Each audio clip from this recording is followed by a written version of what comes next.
एक बार एक बहुत चालाक बिल्ली थी जो चूहों को मारकर खा जाती थी।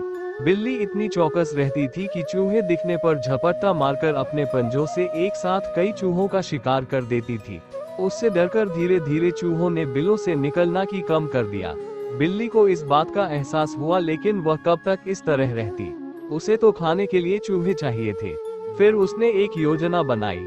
बिल्ली एक अलमारी पर चढ़ गई और वहां से सिर नीचे की ओर लटका कर ऐसे लेट गई जैसे कि वह मर गई हो। वह एक पंजे से रस्सी को पकड़कर खुद को ऊपर उठाए हुए थी। जब चूहों ने बाहर झांककर बिल्ली को उस स्थिति में देखा तो उन्होंने सोचा कि उसे किसी बुरे काम की सजा के रूप में वहां लटका दिया गया है।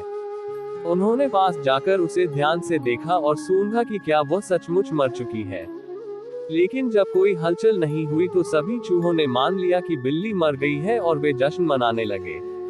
तभी बिल्ली ने अपनी रस्सी छोड़ दी और इससे पहले कि चूहे अपनी आंखों पर विश्वास कर पाते, उसने 3 चूहों को अपने पंजों में पकड़ लिया। बचे हुए सभी चूहे अपने बिलों की ओर भाग खड़े हुए।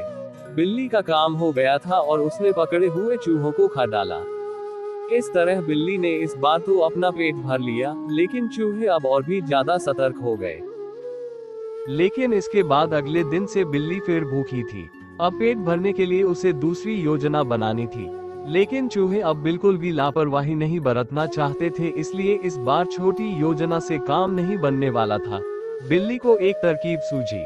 उसने खुद को आटे में लपेट लिया और रसोई घर के बीच में लेट गई। चूहों ने देखा तो सोचा कि वह आटा है और उसे खाने के लिए आ गए। लेकिन तभी एक बुद्धिमान बूढ़े चूहे ने उन्हें रोक दिया। उसे बिल्लियों और उनकी चालाकियों का अनुभव था। उसने ध्यान से आटा देखा तो उसे उसमें बिल्ली का आकार दिखने लगा। उसने चूहों से कहा कि यह आटे से ढकी बिल्ली हो सकती है।